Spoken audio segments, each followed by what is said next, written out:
ओडिशा के सीएम नवीन पटनायक के निजी सचिव रहे पूर्व आईएएस अधिकारी वीके पांड्यन ने सोमवार के दिन आधिकारिक तौर पर भुवनेश्वर में सीएम की मौजूदगी के बीच बीजेडी का दामन थाम लिया।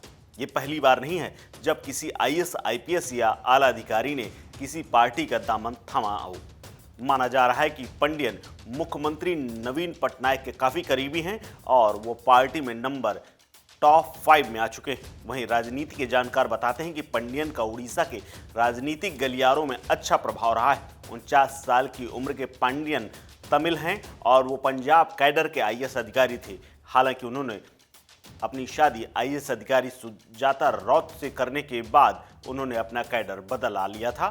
ओडिशा की नवीन पटनायक सरकार में उनकी कई योजनाओं में किए गए काम से वो काफ़ी प्रभावित थे, जिससे पटनायक प्रभावित तो थे, साथ ही उनको काफ़ी मानते भी थे। इसके अलावा वो सोशल मीडिया पर काफ़ी लोकप्रिय माने जाते हैं और ये पहली बार नहीं है जब किसी नेता के तौर पर कोई दूसरे राज्य से आकर के दूसरे राज्य में अपनी राजनीति को चमकाया हो और वहाँ नाम कमाया हो। दूसरे राज्यों में अपनी राजनीति चमकाने वालों की एक लंबी फहरिस्त है।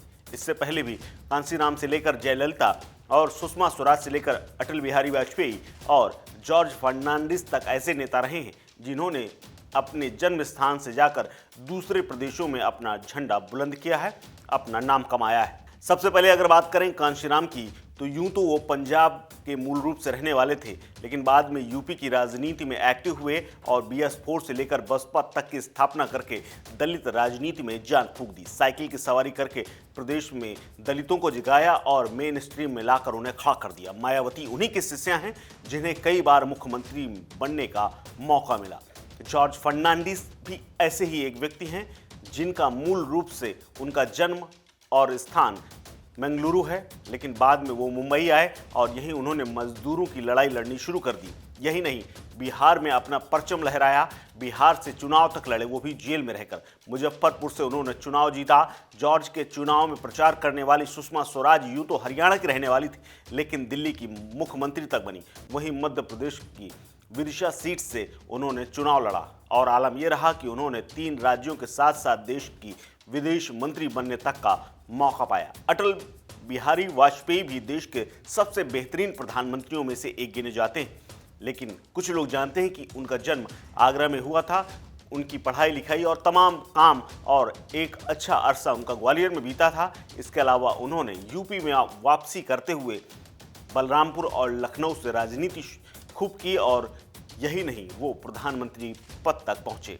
लेकिन आगरा में जन्म लेने वाले और ग्वालियर में अपना गढ़ बनाने वाले अटल बिहारी वाजपेयी लखनऊ से जब राजनीति करते थे तो पूरा देश उन्हें अच्छे पीएम के तौर पर मानता था। इसके अलावा दक्षिण की बात करें तो MG रामचंद्रन और जयललिता भी इसी प्रकार का एक बड़ा उदाहरण है, क्योंकि श्रीलंका में जन्म लेने के बाद तमिल राजनीति में बड़ा नाम बने M रामचंद्रन कभी एक्टर हुआ करते थे। वहीं जयललिता पैदा तो कर्नाटक में हुई थी, लेकिन उन्होंने राजनीति में अपने झंडे तमिलनाडु में आकर गाड़े।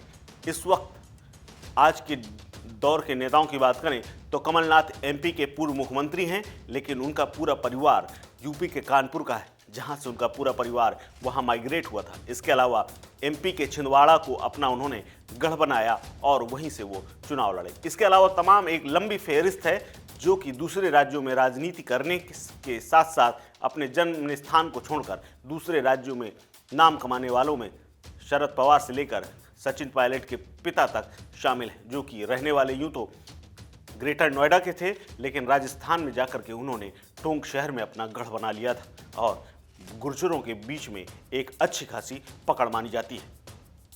इस खबर में फिलहाल इतना ही। अपडेट्स के लिए बने रहिए वन इंडिया हिंदी के साथ। नमस्कार।